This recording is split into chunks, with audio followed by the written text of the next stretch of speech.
Good evening, Namaskara, ಎಲ್ಲರಿಗೂ welcome to the class. ನಮಸ್ತೆ. Karnataka T ಎಕ್ಸಾಮಿನೇಷನ್ಗೋಸ್ಕರ physics classes ನನ್ನಿಂದ ಶುರುವಾಗಿದೆ. ನನ್ನ ಇಂಟ್ರಡಕ್ಷನ್ ಕ್ಲಾಸ್ ಇತ್ತು. ಇವತ್ತಿಂದ ಥಿಯರಿ ಸಬ್ಜೆಕ್ಟ್ಸ್ ಡಿಸ್ಕಸ್ ಮಾಡ್ತಾ ಹೋಗೋಣ. ಮೆಜರ್ಮೆಂಟ್ಸ್ ಅಳತೆಗಳು ಟಾಪಿಕ್ ಇವತ್ತಿನ ಕ್ಲಾಸ್ನಲ್ಲಿ. ನಮಸ್ತೆ ಎಲ್ಲರಿಗೂ.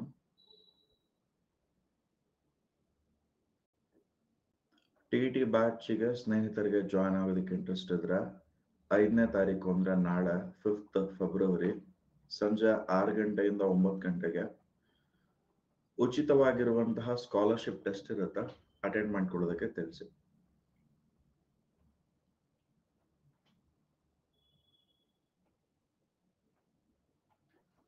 ಬೇಸಿಕ್ಸ್ ಇಂದ ಡಿಸ್ಕಸ್ ಮಾಡ್ಕೊಳ್ಳೋಣ. ಅಳತೆಗಳು ಟಾಪಿಕ್ ನಲ್ಲಿ ಡಿರೈವ್ಡ್ ಯೂನಿಟ್ಸ್ ಅಂದ್ರೆ ಏನು, ಹಾಗೂ ಫಂಡಮೆಂಟಲ್ ಯೂನಿಟ್ಸ್ ಅಂದ್ರೆ ಏನು, ಹಾಗೂ ಎರರ್ ನ ವಿಧಗಳು ಏನೇನಿದೆ, ಹಾಗೂ ಡಿಫರೆಂಟ್ ಹೆಸರುಗಳನ್ನ ಇಟ್ಕೊಳ್ತೀವಲ್ವಾ.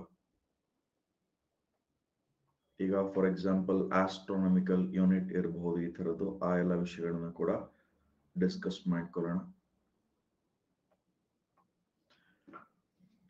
ನಮ್ಮ ಸುತ್ತಮುತ್ತ ಇರುವ ವಸ್ತುಗಳನ್ನು ನೋಡ್ತಾ ಹೋದ್ರೆ ಹಿಂದಿನ ಕಾಲದಲ್ಲಿ ಅಳತೆ ಹೇಗೆ ಶುರುವಾಯಿತು, ಇತಿಹಾಸ ತಿಳ್ಕೊಳ್ಳೋದಾದ್ರೆ ಅಳತೆ ಮಾಡುವಂತಹ ಇತಿಹಾಸ ಅಂದಾಜಾಗಿ ಹೇಳ್ತಾ ಇರ್ತೀವಿ. ಏನಂತ, ಈ ರೂಮ್ ಒಂದ್ 10 ಅಡಿಗೆ 5 ಅಡಿ ಇರಬಹುದಾ, ಅಥವಾ ಈ ಮನೆ 30-40 ಇರಬಹುದಾ, ಇಲ್ಲ ಇನ್ನೊಂಚೂರು ದೊಡ್ಡದಿರಬಹುದಾ, ಚಿಕ್ಕದಿರಬಹುದಾ, ಇದೆಲ್ಲ ಅಳತೆನಲ್ವಾ, ಮೆಜರ್ಮೆಂಟು. ಯಾವುದೇ ಒಂದು ವಸ್ತುವನ್ನ ನೋಡಿದಾಗ ಅದರ ಭೌತಿಕ ಗುಣಲಕ್ಷಣಗಳು, ಫಿಸಿಕಲ್ ಆಟ್ರಿಬ್ಯೂಟ್ಸ್ ಅನ್ನ ಅಳತೆ ಮಾಡೋಕ್ ಶುರು ಮಾಡ್ಕೊಳ್ತೀವಿ. ರೂಫ್ ಹೈಟ್ ಎಷ್ಟಿರಬಹುದು, ಮತ್ತೆ ಗೋಡೆ ದಪ್ಪ ಥಿಕ್ನೆಸ್ ಎಷ್ಟಿರಬಹುದು ಇತ್ಯಾದಿ. ಮತ್ತೆ ಹಾಲು ಗಟ್ಟಿಗಿದೆಯಾ ತೆಳ್ಳಗಿದೆಯಾ, ಸಾಂದ್ರತೆ ಡೆನ್ಸಿಟಿ ಅಲ್ವಾ, ಈ ಎಲ್ಲಾ ವಿಷಯಗಳನ್ನ ಮೆಜರ್ ಮಾಡ್ತಾ ಹೋಗ್ತೀವಿ. ಇದೇ ಅಳತೆ ಮೆಜರ್ಮೆಂಟ್ ಆಗಿರುತ್ತೆ. ಆ ಫಿಸಿಕಲ್ ಆಟ್ರಿಬ್ಯೂಟ್ಸ್, ಭೌತಿಕ ಗುಣಲಕ್ಷಣಗಳು, ಫೀಚರ್ಸ್ ಏನೇನಿದೆ ಅವುಗಳನ್ನ ಅಳತೆ ಮಾಡುವಂತಹ ಒಂದು ವಿಜ್ಞಾನದ ವಿಭಾಗ ಆಗಿರುತ್ತೆ. ಭೌತಶಾಸ್ತ್ರ ಅಡಿಯಲ್ಲಿ ಬರುತ್ತೆ, ಫಿಸಿಕ್ಸ್ ಅಡಿಯಲ್ಲಿ ಬರುತ್ತೆ ಅಳತೆಗಳು.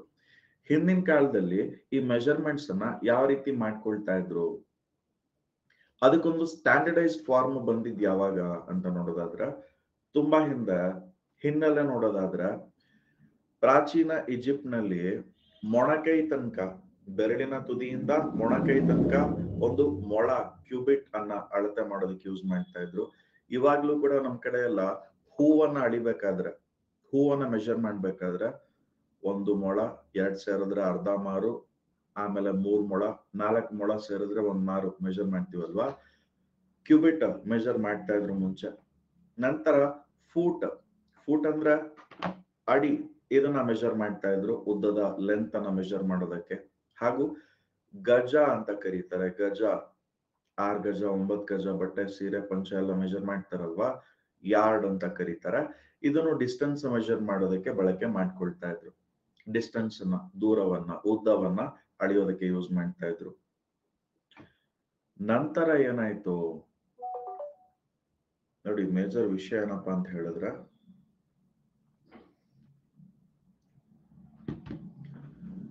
ತುಂಬಾ ಹಿಂದೆ ಬೇರೆ ಬೇರೆ ಸಿವಿಲೈಸೇಷನ್ಗಳಿತ್ತಲ್ವಾ, ಪುರಾತನವಾಗಿ ಬೇರೆ ಬೇರೆ ಸಿವಿಲೈಸೇಷನ್ಗಳಿದ್ವು, ನಾಗರಿಕತೆಗಳು ಬೇರೆ ಬೇರೆ ಇದ್ವು. ಒಂದು ಕಡೆ ಇರೋರು ಇನ್ನೊಂದ್ ಕಡೆ ಹೋಗಿ ವ್ಯಾಪಾರ ವಹಿವಾಟು ಎಲ್ಲ ಮಾಡ್ತಾ ಇದ್ರು ಕನೆಕ್ಟೆಡ್ ಸಿವಿಲೈಸೇಷನ್ಸ್ ನಲ್ಲಿ. ಸಿಂಪಲ್ ಆಗಿ ಹೇಳ್ಬೇಕು ಅಂದ್ರೆ, ನಾರ್ತ್ ಕರ್ನಾಟಕದವ್ರು ಇದೀರಾ ತುಂಬಾ ಜನ, ಐ ಹೋಪ್. ನಾರ್ತ್ ಕರ್ನಾಟಕದಲ್ಲಿ ಬಾಳೆಹಣ್ಣನ್ನ ಹೆಂಗ್ ಮೆಜರ್ ಮಾಡ್ತೀರಾ? ಡಜನ್ ನಲ್ಲೇ ಮೆಜರ್ ಮಾಡಿ ದುಡ್ಡನ್ನ ಹೇಳಿ ಸೇಲ್ ಮಾಡ್ತೀರಾ ಅಲ್ವಾ. ಗಜ ಅವಶ್ಯಕತೆ ಇಲ್ಲ, ನಮ್ಗೆ ಅವಶ್ಯಕತೆ ಇಲ್ಲ, ಅದನ್ನೆಲ್ಲ ತಿಳ್ಕೊಳ್ಳು. ಡಜನ್ ಅಲ್ಲಿ ಮೆಜರ್ ಮಾಡ್ತೀವಿ. ಡಜನ್ ಅಂದ್ರೆ 12 ಆಗಿರುತ್ತೆ, ಹೌದಾ, 12 ಆಗಿರುತ್ತೆ. ಸೌತ್ ಕರ್ನಾಟಕದಲ್ಲಿ ಬಾಳೆಹಣ್ಣನ್ನ ಯೂಶಲಿ ಕೆಜಿಯಲ್ಲಿ ಮೆಜರ್ ಮಾಡಿ ಸೇಲ್ ಮಾಡ್ತಾರೆ. ಕೆಜಿಯಲ್ಲಿ ತೂಕ ಹಾಕ್ಬಿಟ್ಟು ಎಷ್ಟು ತೂಕ ಇದೆ ಆ ತೂಕಕ್ಕೆ ದುಡ್ಡು ತಗೊಳ್ತಾರೆ. ನಾರ್ತ್ ಕರ್ನಾಟಕದಲ್ಲಿ ಮಂಡಕ್ಕಿ ತಗೊಳ್ಳೋದಾದ್ರೆ, ನಮ್ ಕಡೆ ಕಡಲೆಪುರಿ ಅಂತ ಕರೀತಾರೆ, ಪುರಿ. ಆ ಮಂಡಕ್ಕಿ ತಗೊಳ್ಳೋದಾದ್ರೆ ಹೇಗ್ ಅಳಿತೀರಾ? ಸೇರಲ್ಲಿ ಅಳಿತೀರಾ ಅಲ್ವಾ. ಸೌತ್ ಕರ್ನಾಟಕದವ್ರು ಯಾರಾದ್ರೂ ಇದ್ದೀರಾ? ದಕ್ಷಿಣ ಕರ್ನಾಟಕದವರು ಮಂಗಳೂರು, ಮೈಸೂರು, ತುಮಕೂರು, ಹಾಸನ, ಮಂಡ್ಯ, ನಾವ್ ಹೆಂಗ್ ಅಳಿತೀವಿ? ಲೀಟರ್ ನಲ್ಲಿ ಮೆಜರ್ ಮಾಡ್ತೀವಿ ತಾನೆ. ವ್ಯತ್ಯಾಸ ಇದೆ ಅಲ್ವಾ? ಸಾಮಾನ್ಯವಾಗಿ ದ್ರವ ವಸ್ತುಗಳನ್ನ ಲೀಟರ್ ಅಲ್ಲಿ ಮೆಜರ್ ಮಾಡ್ತೀವಿ, ದ್ರವ ವಸ್ತುಗಳನ್ನ. ಬಟ್ ಇಲ್ಲಿ ಡಿಫರೆನ್ಸಸ್ ಇದೆ. ನಾರ್ತ್ ಕರ್ನಾಟಕದವ್ರಿಗೆ ನಗು ಬರ್ತಿರ್ಬೋದು, ಅದೇ ನೀರ ಲೀಟರ್ ಅಳಿಯೋದಕ್ಕೆ ಅಂತ. ಆಕ್ಚುಲಿ ನಾವು ಕೂಡ ಯೂಸ್ ಮಾಡೋದು ಸೇರನೆ ಯೂಸ್ ಮಾಡಿ ಅಳಿತೀವಿ, ಹೇಳೋದಕ್ಕೆ ಲೀಟರ್ ಅಂತ ಹೇಳ್ತೀವಿ ಅಷ್ಟೇ. ಈ ತರದ್ದು ಕೆಲವು ವ್ಯತ್ಯಾಸಗಳಿದೆ. ಮುಷ್ಟಿಯನ್ನ ಬಳಕೆ ಮಾಡ್ತಾ ಇದ್ರು, ಅಂಗುಲವನ್ನ ಬಳಕೆ ಮಾಡ್ತಾ ಇದ್ರು, ಅಂಗುಲ ಬಳಕೆ ಮಾಡ್ತಾ ಇದ್ರು. ಆಮೇಲೆ ಪಾದ ಹೆಜ್ಜೆ ಸ್ಟೆಪ್ಸ್ ಗಳನ್ನ ಬಳಕೆ ಮಾಡ್ತಾ ಇದ್ರು. 4 ಹೆಜ್ಜೆ ಹೋದ್ರೆ ಸಿಗುತ್ತೆ ಮನೆ, ಹಿಂಗೆಲ್ಲ ಯೂಸ್ ಮಾಡ್ತಾ ಇದ್ರು. ಸ್ಟ್ಯಾಂಡರ್ಡೈಸ್ಡ್ ಫಾರ್ಮ್ ಇರ್ಲಿಲ್ಲ, ಕನ್ವರ್ಷನ್ ಕಷ್ಟ ಆಗ್ತಾ ಇತ್ತು ಅಲ್ವಾ? ಬೇರೆ ಕಡೆ ವ್ಯಾಪಾರ ಮಾಡಕ್ ಹೋದಾಗ ಕಷ್ಟ ಆಗ್ತಾ ಇತ್ತು. ಈ ಕಾರಣಕ್ಕೋಸ್ಕರ ಪ್ರಪಂಚದಾದ್ಯಂತ ವ್ಯಾಪಾರ ವಹಿವಾಟು ಮಾಡೋದಕ್ಕೆ ಒಂದು ಅಂತಾರಾಷ್ಟ್ರೀಯ ಏಕಮಾನ ಇರ್ಲಿ, ಇಂಟರ್ನ್ಯಾಷನಲ್ ಸ್ಟ್ಯಾಂಡರ್ಡ್ಸ್ ಇರ್ಲಿ, ಕನ್ಫ್ಯೂಷನ್ಸ್ ಆಗೋದು ಬೇಡ ಅಂತ ಹೇಳ್ಬಿಟ್ಟು 1970ರಲ್ಲಿ ಫ್ರಾನ್ಸ್ ದೇಶದಲ್ಲಿ ಕ್ರಿಯೇಟ್ ಆದಂತಹ ಮೆಟ್ರಿಕ್ ಸಿಸ್ಟಮ್ ಆಫ್ ಮೆಜರ್ಮೆಂಟ್ ಅನ್ನ ಮೆಟ್ರಿಕ್ ಸಿಸ್ಟಮ್ ಅಂತ ಕರೀತಾರೆ. ಕನ್ನಡದಲ್ಲೂ ಅದೇ ಮೆಟ್ರಿಕ್ ಮಾನ ಅಂತ ಕರೀತಾರೆ. ಫ್ರಾನ್ಸ್ ದೇಶದ ಮೆಟ್ರಿಕ್ ಸಿಸ್ಟಮ್ ಆಫ್ ಮೆಜರ್ಮೆಂಟ್ ಅನ್ನ ಒಂದು ಕಾನ್ಫರೆನ್ಸ್ ಮಾಡ್ತಾರೆ, ಮೀಟಿಂಗ್, ಒಂದು 70 ದೇಶದವ್ರ ಜೊತೆಯಲ್ಲಿ ಸೇರ್ಕೊಂಡು. ಆ ಮೀಟಿಂಗಿಗೆ ಭಾರತದವ್ರು ಯಾರು ಪಾರ್ಟಿಸಿಪೇಟ್ ಮಾಡಿರೋದಿಲ್ಲ, ಯಾಕಂದ್ರೆ ನಮ್ಗೆ ಅವಾಗ ಸ್ವತಂತ್ರ ಇರೋದಿಲ್ಲ, ಮತ್ತೆ ಬೇರೆ ಬೇರೆ ಕಾರಣಗಳಿಂದ. ಆ ಮೀಟರ್ ಕನ್ವೆನ್ಷನ್ ಅಂತ ಹೇಳ್ಬಿಟ್ಟು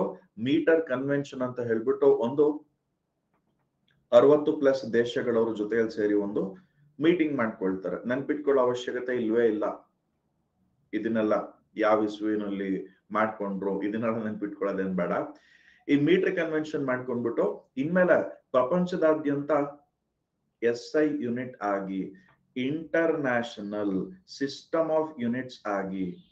ನೋಡಿ, ಸಾಮಾನ್ಯವಾಗಿ ನಾವ್ ಯಾವ್ದಾದ್ರು ಅಬ್ರಿವೇಶನ್ ಓದ್ಬೇಕು ಅಂತ ಹೇಳಿದ್ರೆ, ಇವಾಗ UPS ಬ್ಯಾಟ್ರಿ ಇದೆ ಅಲ್ವಾ ನಿಮ್ಮ ಮನೆಯಲ್ಲಿ, UPS ಫುಲ್ ಫಾರ್ಮ್ ಹೇಳಿ ಅಂದ್ರೆ ಅನ್ಇಂಟರಪ್ಟಿಬಲ್ ಪವರ್ ಸಪ್ಲೈ, UPS ಹೇಳ್ತೀರಲ್ವಾ? ಯು ಇಂದ ಶುರುವಾಗಿ P ಆಮೇಲೆ S ಬರುತ್ತೆ ತಾನೆ. ಬಟ್ ಅದೇ SI ಯೂನಿಟ್ ಹೇಳ್ಬೇಕಾದ್ರೆ ಫಸ್ಟ್ I ಹೇಳ್ತೀರಾ, ಆಮೇಲೆ S ಹೇಳ್ತೀರಾ. ಫ್ರಾನ್ಸ್ ದೇಶದ ಒಂಚೂರು ಉಲ್ಟಾ. ಇಂಟರ್ನ್ಯಾಷನಲ್ ಸಿಸ್ಟಮ್ ಆಫ್ ಯೂನಿಟ್ಸ್ ಅಂತ ಹೇಳ್ಬಿಟ್ಟು MBBS ಹೇಳ್ಬೇಕಾದ್ರೆ bachelor of medicine, bachelor of surgery mix masala ಮಾಡಿ ಹೇಳ್ತೀವಲ್ವಾ, ಹಂಗೆ ಇದು ಕೂಡ international system of unit SI unit ಅಂತ ಕರೀತಾರೆ. ನೋಡಿ, ಇಂಟರ್ನ್ಯಾಷನಲ್ ಸಿಸ್ಟಮ್ ಆಫ್ ಯೂನಿಟ್ಸ್ ಅನ್ನ SI ಯೂನಿಟ್ಸ್, ಅಂತಾರಾಷ್ಟ್ರೀಯ ಏಕಮಾನ ಅಂತ ಕರೀತಾರೆ. ಅಂತಾರಾಷ್ಟ್ರೀಯ ಮಟ್ಟದಲ್ಲಿ ಒಂದೇ ಇರುವಂತಹ ಅಳೆಯುವ ಮಾನ ಅಂತ ಹೇಳ್ಬಿಟ್ಟು. ಯಾವುದನ್ನ SI ಯೂನಿಟ್ ಆಗಿ ಕನ್ಸಿಡರ್ ಮಾಡ್ಕೊಂಡಿದೀವಿ ಅಂತ ಕೇಳ್ತಾರೆ ಎಕ್ಸಾಮ್ ಅಲ್ಲಿ. ಕೇಳಿದ್ರೆ ಯಾವ್ದನ್ನ ಕನ್ಸಿಡರ್ ಮಾಡ್ಕೊಂಡಿದೀವಿ? ಫ್ರಾನ್ಸ್ ದೇಶದ ಮೆಟ್ರಿಕ್ ಸಿಸ್ಟಮ್ ಆಫ್ ಮೆಜರ್ಮೆಂಟ್ ಅನ್ನ ಅಂತಾರಾಷ್ಟ್ರೀಯ ಏಕಮಾನವಾಗಿ ಕನ್ಸಿಡರ್ ಮಾಡಲಾಗಿದೆ. ಇದು ನೆನಪಿರ್ಲಿ ಸಾಕು. SI ಯೂನಿಟ್ ಯಾವ್ದಪ್ಪ ಅಂದ್ರ metric system of measurement, metric ಮಾನ ಅಂತಾರಾಷ್ಟ್ರೀಯ ಏಕಮಾನ ಆಗಿರುತ್ತೆ. ಕ್ಲಿಯರ್? ಇವಾಗ ಅಳತೆಯ ಘಟಕಗಳು, ಮೆಜರಿಂಗ್ ಯೂನಿಟ್ಸ್ ಅನ್ನ ಯಾವ ರೀತಿ ಕ್ಲಾಸಿಫೈ ಮಾಡಲಾಗುತ್ತೆ ನೋಡೋಣ. ಒಂದು ಗೊತ್ತಿರುವ ಪ್ರಮಾಣವನ್ನ, ಸ್ಟ್ಯಾಂಡರ್ಡ್ ಕ್ವಾಂಟಿಟಿಯನ್ನ ಅನ್ನೋನ್ ಕ್ವಾಂಟಿಟಿ ಜೊತೆಗೆ ಕಂಪೇರ್ ಮಾಡಿದಾಗ, ಗೊತ್ತಿರುವಂತಹ ಪ್ರಮಾಣವನ್ನ ಗೊತ್ತಿಲ್ಲದೆ ಇರುವ ಪ್ರಮಾಣದ ಜೊತೆಗೆ ಹೋಲಿಸಿದಾಗ ಮಾಪನ, ಮೆಜರ್ಮೆಂಟ್ ಅಂತ ಕರೀತಾರೆ. ಅಂದ್ರೆ ತಕ್ಕಡಿಲಿ ತೂಕ ಹಾಕ್ಬೇಕಂದ್ರೆ ಒಂದ್ ಕಡೆ ತೂಕದ ಬೊಟ್ಟು ಇಡ್ಬೇಕು, ಇನ್ನೊಂದ್ ಕಡೆ ವಸ್ತು ಇಡ್ಬೇಕು ತಾನೆ. ಆ ಕಂಪ್ಯಾರಿಸನ್ ತಾನೆ ಮೆಜರ್ಮೆಂಟ್ ಅಂತ ಹೇಳಿದ್ರೆ. ಅಳತೆ ನಾನು ಹೈಟ್ ಎಷ್ಟಿದೀನಿ ಅಂತ ಮೆಜರ್ ಮಾಡ್ಬೇಕು ಅಂದ್ರೆ ಟೇಪ್ ಹಿಡಿಬೇಕಲ್ವಾ? ಟೇಪ್ ಎಷ್ಟು ಉದ್ದ ಇದೆ, ನಾನು ಎಷ್ಟು ಉದ್ದ ಇದೀನಿ ಕಂಪೇರ್ ಮಾಡಿ ತಾನೆ ಮೆಜರ್ ಮಾಡ್ಬೇಕು. ಗೊತ್ತಿರುವಂತಹ ಸ್ಟ್ಯಾಂಡರ್ಡ್ ಜೊತೆಗೆ ಕಂಪೇರ್ ಮಾಡಿದಾಗ ಅದನ್ನ ಅಳತೆ, ಮೆಜರ್ಮೆಂಟ್ ಅಂತ ಕರೀತಾರೆ. ಸ್ಕೂಲ್ ಬುಕ್ ನಲ್ಲಿ ಬಾಕ್ಸ್ ಹಾಕಿ ಮೆನ್ಷನ್ ಮಾಡಿದಾರೆ, ಇಂಪಾರ್ಟೆಂಟ್ ಅಂತ. ಸಮಟೈಮ್ಸ್ ಕನ್ವರ್ಷನ್ಸ್ ಕೂಡ ಕೇಳ್ತಾರೆ, ಇದೊಂದು ವಿಷಯ ತಿಳ್ಕೊಂಡಿರೋಣ. SI ಯೂನಿಟ್ ಆಫ್ ಡಿಸ್ಟೆನ್ಸ್ ಏನಾಗಿರುತ್ತೆ ಹೇಳಿ? ದೂರದ SI ಘಟಕ. ಉದ್ದ, ಎತ್ತರ, ಅಗಲ, ಆಳ ಎಲ್ಲಾದ್ರದ್ದು SI ಯೂನಿಟ್ ಮೀಟರ್ ಆಗಿರುತ್ತೆ. Length, breadth, height, depth, distance ಎಲ್ಲಾದ್ರದ್ದು ಮೀಟರ್ ಆಗಿರುತ್ತೆ. SI ಯೂನಿಟ್ ಮೀಟರ್ ಆಗಿರುತ್ತೆ. 1 ಮೀಟರ್ ಅಂದ್ರೆ ಎಷ್ಟು ಸೆಂಟಿಮೀಟರ್? 1 ಮೀಟರ್ ಅಂದ್ರ 100 ಸೆಂಟಿಮೀಟರ್ ಆಗಿದೆ, 100 ಸೆಂಟಿಮೀಟರ್ಸ್ ಆಗಿರುತ್ತೆ 1 ಮೀಟರ್ ಅಂತ ಹೇಳಿದ್ರೆ. 1 ಸೆಂಟಿಮೀಟರ್ ಅಂದ್ರೆ ಎಷ್ಟು ಮಿಲಿಮೀಟರ್? ನಾವು ಚಿಕ್ಕವರಿದ್ದಾಗ ಸ್ಕೂಲಿಗೆ 15 ಸೆಂಟಿಮೀಟರ್ ಸ್ಕೇಲು, ದೊಡ್ಡದಾದ್ರೆ 30 ಸೆಂಟಿಮೀಟರ್ ಸ್ಕೇಲ್ ತಗೊಂಡು ಹೋಗ್ತಾ ಇದ್ವಲ್ವಾ, ನೋಡಿರ್ತೀವಿ. ಲೆಕ್ಕ ಹಾಕಿ, 1 ಸೆಂಟಿಮೀಟರ್ ಅಲ್ಲಿ 10 ಮಿಲಿಮೀಟರ್ ಇರ್ತಾ ಇತ್ತು, 10 mm, 10 ಮಿಲಿಮೀಟರ್. 1 ಕಿಲೋಮೀಟರ್ ಅಂತ ಹೇಳಿದ್ರೆ, ಕಿಲೋ ಅಂದ್ರೆ 1000, 1 ಕಿಲೋಗ್ರಾಮ್ ಅಂದ್ರೆ 1000 ಗ್ರಾಮ್, 1 ಕಿಲೋಮೀಟರ್ ಅಂದ್ರೆ 1000 ಮೀಟರ್ ಆಗಿರುತ್ತೆ, 1000 ಮೀಟರ್ ಆಗಿರುತ್ತೆ. ಕನ್ವರ್ಷನ್ಸ್ ಗೊತ್ತಿಲ್ಲ. 1 ಕಿಲೋಮೀಟರ್ ಅಂದ್ರೆ 1000 ಮೀಟರು, 1 ಮೀಟರ್ ಅಂದ್ರೆ 100 ಸೆಂಟಿಮೀಟರು, 1 ಸೆಂಟಿಮೀಟರ್ ಅಂದ್ರೆ 10 ಮಿಲಿಮೀಟರ್ ಆಗಿರುತ್ತೆ. ಓಕೆ, ಕನ್ವರ್ಷನ್ಸ್ ಗೊತ್ತಿಲ್ಲ. ಭೌತಿಕ ಪ್ರಮಾಣಗಳನ್ನ, ಫಿಸಿಕಲ್ ಕ್ವಾಂಟಿಟೀಸ್ ಅನ್ನ 2 ವಿಧಗಳಾಗಿ ವರ್ಗೀಕರಣ ಮಾಡಲಾಗುತ್ತೆ. ನೆನ್ನೆ ತಿಳ್ಕೊಂಡ್ವಿ ಏನಂತ? ಫಂಡಮೆಂಟಲ್ ಕ್ವಾಂಟಿಟೀಸ್, ಮೂಲಭೂತ ಪ್ರಮಾಣಗಳು, ಹಾಗೂ ಡಿರೈವ್ಡ್ ಕ್ವಾಂಟಿಟೀಸ್, ಪಡೆದುಕೊಂಡಂತಹ ಪ್ರಮಾಣಗಳು ಅಂತ ಹೇಳ್ಬಿಟ್ಟು. ಫಂಡಮೆಂಟಲ್ ಕ್ವಾಂಟಿಟೀಸ್ ಮತ್ತೆ ಡಿರೈವ್ಡ್ ಕ್ವಾಂಟಿಟೀಸ್ ಅಂತ. ಫಂಡಮೆಂಟಲ್ ಕ್ವಾಂಟಿಟೀಸ್ ಅಂದ್ರ ಅದನ್ನ ಬೇರೆ ಯಾವುದೇ ಭೌತಿಕ ಪ್ರಮಾಣಗಳಿಂದ ಪಡೆದುಕೊಳ್ಳಲಾಗ್ತಾ ಇಲ್ಲ, ನೇರವಾಗಿ ಅವೈಲಬಲ್ ಇದೆ. ಇದನ್ನ ಡಿರೈವ್ ಮಾಡ್ಕೊಳ್ತಾ ಇಲ್ಲ, ಡೈರೆಕ್ಟ್ಲಿ ಅವೈಲಬಲ್ ಇದೆ. ಇದನ್ನ ಫಂಡಮೆಂಟಲ್ ಕ್ವಾಂಟಿಟೀಸ್ ಅಂತ ಕರೀತಾರೆ. ಎಷ್ಟಿದೆ ಹೇಳಿ ಮೂಲಭೂತ ಘಟಕಗಳು, ಮೂಲಭೂತ ಪ್ರಮಾಣಗಳು ಎಷ್ಟಿದೆ? ಫಂಡಮೆಂಟಲ್ ಕ್ವಾಂಟಿಟೀಸ್ ಆಫ್ ಮೆಜರ್ಮೆಂಟ್ ಎಷ್ಟಿದೆ? Very good. 7 ಮೂಲಭೂತ ಪ್ರಮಾಣಗಳಿದೆ. ಈ 7 ಕೂಡ ತುಂಬಾ ಚೆನ್ನಾಗಿ ನೆನಪಿರ್ಬೇಕು ನಿಮ್ಗೆ. ಯಾಕೆ ಗೊತ್ತಾ? ಎಕ್ಸಾಮಿನೇಷನ್ ಅಲ್ಲಿ ಯಾವ್ದಾದ್ರು 4 ಆಪ್ಷನ್ ಕೊಟ್ಬಿಟ್ಟು, ಎನಿ 4 ಆಪ್ಷನ್ಸ್ ಕೊಟ್ಬಿಟ್ಟು, ಈ ಕೆಳಗಿನವುಗಳಲ್ಲಿ ಯಾವುದು ಮೂಲಭೂತ ಪ್ರಮಾಣ ಹೇಳಿ ಅಂತ ಕೇಳಬಹುದು, ಈ ಕೆಳಗಿನವುಗಳಲ್ಲಿ ಯಾವುದು ಮೂಲಭೂತ ಪ್ರಮಾಣ ಅಲ್ಲ ಅಂತ ಕೇಳಬಹುದು. ಗೊತ್ತಿರ್ಬೇಕು ನಿಮ್ಗೆ. ಆ 7 ಗೊತ್ತಿದ್ರೆ ಚೂಸ್ ಮಾಡಬಹುದು. ಓಕೆ, ತಿಳ್ಕೊಳ್ಳೋಣ ಇನ್ನೊಂದ್ಸಲ. ನನಗೆ ಕೂಡ ತಿಳ್ಕೊಂಡಿದ್ವಿ. ಹೇಳೋರಂತ ಪಡೆದ ಪ್ರಮಾಣಗಳು ಡಿರೈವ್ಡ್ ಕ್ವಾಂಟಿಟೀಸ್ ಅಂತ ಹೇಳಿದ್ರೆ ಸಾಮಾನ್ಯವಾಗಿ ಮೂಲಭೂತ ಪ್ರಮಾಣಗಳಿಂದ ಹಾಗೂ ಇತರ ಪ್ರಮಾಣಗಳಿಂದ ಡಿರೈವ್, ಪಡೆದುಕೊಂಡಿರುವಂತಹ ಪ್ರಮಾಣಗಳು ಆಗಿರುತ್ತೆ. ಉದಾಹರಣೆಗೆ ವೇಗ, ವೆಲಾಸಿಟಿ ಅಂದ್ರೆ displacement by time taken. Force, ಬಲ ಅಂತ ಹೇಳಿದ್ರೆ ಮಾಸ್ ಇಂಟು ಆಕ್ಸಲರೇಷನ್. ಹಿಂಗೆ ಇವು ಡಿರೈವ್ಡ್ ಕ್ವಾಂಟಿಟೀಸ್ ಆಗಿರುತ್ತೆ, ಪಡೆದುಕೊಂಡಂತಹ ಪ್ರಮಾಣಗಳು ಆಗಿರುತ್ತೆ. ಈಗ ಉದಾಹರಣೆಗೆ ಒಂದು ಪ್ರಶ್ನೆ ಕೇಳಿದಾರೆ, ಏನಂತ ಗೊತ್ತಾ?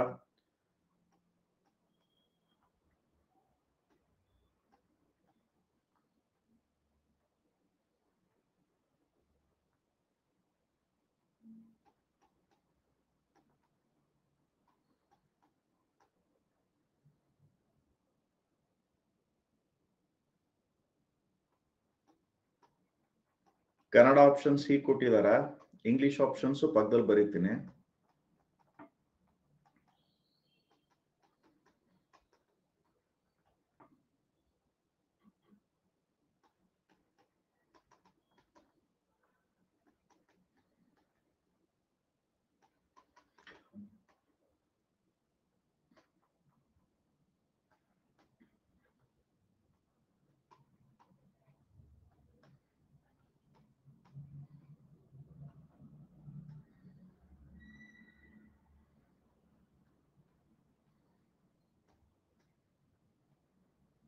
ಈ ಕೆಳಗಿನವುಗಳಲ್ಲಿ ಯಾವುದು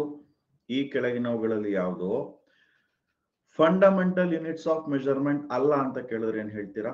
ಈ ಕೆಳಗಿನವುಗಳಲ್ಲಿ ಯಾವುದು ಫಂಡಮೆಂಟಲ್ ಯೂನಿಟ್ಸ್ ಆಫ್ ಮೆಜರ್ಮೆಂಟ್ ಅಲ್ಲ ಅಂತ ಪೋಲ್ ಮಾಡ್ಕೊಳ್ಳೋಣ. ಕೆಳಗಡೆ ABCD ಆಪ್ಷನ್ ಕೊಟ್ಟಿದಾರಲ್ವಾ, ನೋಡ್ಬಿಟ್ಟು ಆನ್ಸರ್ ಮಾಡಿ.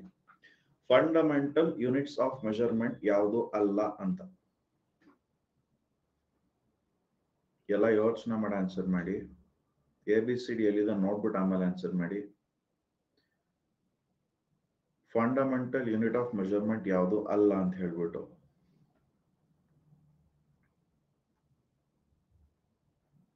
ಫಸ್ಟ್ ತೂಕ, weight fundamental unit? Yes or no ಹೇಳಿ. Fundamental unit. ವೆಯ್ಟ್ ಅಂದ್ರೇನು? Weight is equals to mass into acceleration due to gravity. ತೂಕ ಅಂದ್ರೆ ದ್ರವ್ಯರಾಶಿ ಇಂಟು ಗುರುತ್ವಾಕರ್ಷಣ ಬಲದಿಂದ ಉಂಟಾದ ವೇಗೋತ್ಕರ್ಷ ಅಲ್ವಾ. ವೆಯ್ಟ್ ಅನ್ನೋದು ಡಿರೈವ್ಡ್ ಯೂನಿಟ್ ಆಗಿರುತ್ತೆ. ತೂಕ ಅನ್ನೋದು ಡಿರೈವ್ಡ್ ಯೂನಿಟ್ ಆಗಿರುತ್ತೆ. ಮಾಸ್ ದ್ರವ್ಯರಾಶಿ ಅನ್ನೋದು ಫಂಡಮೆಂಟಲ್ ಯೂನಿಟ್, ವೆಯ್ಟ್ ಅನ್ನೋದು ಡಿರೈವ್ಡ್ ಯೂನಿಟ್. ವೆಯ್ಟೇ ಬೇರೆ, ಮಾಸೇ ಬೇರೆ, ಎರಡೂ ಒಂದೇ ಅಂತ ಹೇಳಕ್ಕಾಗಲ್ಲ. ಓಕೆ, ನೆಕ್ಸ್ಟ್ ಲ್ಯೂಮಿನಸೆನ್ಸ್ ಹೇಳ್ತಾ ಇರೋದವರು. SI ಯೂನಿಟ್ ಆಫ್ ಲ್ಯೂಮಿನಸೆನ್ಸ್ ಲಕ್ಸ್ ಆಗಿರುತ್ತೆ. ಪ್ರಕಾಶಮಾನತೆ, ಪ್ರಕಾಶಕತೆ, ಇದರ SI ಯೂನಿಟ್ ಲಕ್ಸ್ ಆಗಿರುತ್ತೆ. ಇದು ಕೂಡ ಫಂಡಮೆಂಟಲ್ ಯೂನಿಟ್ ಅಲ್ಲ. ಫಂಡಮೆಂಟಲ್ ಯೂನಿಟ್ ಯಾವ್ದು ಹೇಳಿ? ಲ್ಯೂಮಿನಸ್ ಇಂಟೆನ್ಸಿಟಿ, ಪ್ರಕಾಶಮಾನದ ತೀವ್ರತೆ. ಅದ್ ಮಾತ್ರ ಲ್ಯೂಮಿನಸ್ ಇಂಟೆನ್ಸಿಟಿ SI ಯೂನಿಟ್ ಕ್ಯಾಂಡಲಾ ಆಗಿರುತ್ತೆ. ಲ್ಯೂಮಿನಸ್ ಇಂಟೆನ್ಸಿಟಿ ಬೇರೆ, ಲ್ಯೂಮಿನಸೆನ್ಸ್ ಅಥವಾ ಪ್ರಕಾಶಮಾನತೆ ಬೇರೆ. ಹೊಳಪಿನ ತೀವ್ರತೆ ಎರಡನ್ನು ಬೇರೆ ರೀತಿ ಮೆಜರ್ ಮಾಡ್ತೀವಿ. ಲಕ್ಸ್ ಸೋಪಿಗೆ ಹೆಸರಿಟ್ಟಿದ್ದೇನಕ್ಕೆ ಹೇಳಿ? ಹಾಕೊಂಡ್ರೆ ಹೊಳಿತೀರಾ ಅಂತ. ಲ್ಯೂಮಿನಸೆನ್ಸ್ ಅಂದ್ರೆ ಆ ಪ್ರಕಾಶಕತೆ ಅಷ್ಟೇ. ಅದರ ತೀವ್ರತೆ ಮೆಜರ್ ಮಾಡೋದಕ್ಕೆ ಕ್ಯಾಂಡಲಾ ಯೂನಿಟ್ ಯೂಸ್ ಮಾಡ್ಕೊಳ್ತಾರೆ. ಆ ಇಂಟೆನ್ಸಿಟಿ ಮೆಜರ್ ಮಾಡೋದಕ್ಕೆ ಕ್ಯಾಂಡಲಾ ಯೂಸ್ ಮಾಡ್ತಾರೆ. ಎರಡು ಬೇರೆ. ಹೊಳಪು ಬೇರೆ, ಹೊಳಪಿನ ತೀವ್ರತೆ ಬೇರೆ. ಓಕೆ, ಇಲ್ಲಿ ಸರಿಯಾದ ಉತ್ತರ ಏನಾಗಿರುತ್ತೆ? Option C. ಎ ಕೂಡ ಫಂಡಮೆಂಟಲ್ ಯೂನಿಟ್ ಅಲ್ಲ, ಸಿ ಕೂಡ ಫಂಡಮೆಂಟಲ್ ಯೂನಿಟ್ ಅಲ್ಲ. ಎರಡು ಕೂಡ ಫಂಡಮೆಂಟಲ್ ಯೂನಿಟ್ ಆಫ್ ಮೆಜರ್ಮೆಂಟ್ ಆಗಿರೋದಿಲ್ಲ. Clear? 7 fundamental units of measurement ನೀವು ಹೇಳ್ತೀರಾ? ಅಲ್ಲಿರೋದು ಆಮೇಲೆ ನೋಡ್ಕೊಳ್ಳೋಣ. ಒಂದೊಂದೇ ಹೇಳ್ತಾ ಬನ್ನಿ. ನಿಮ್ಗೆ ಯಾವ್ದಾದ್ರು ನೆನಪು ಬರುತ್ತೋ ಅದು ಹೇಳ್ತಾ ಬನ್ನಿ. ಮಾಸ್ ಒಂದು, ಆಮೇಲೆ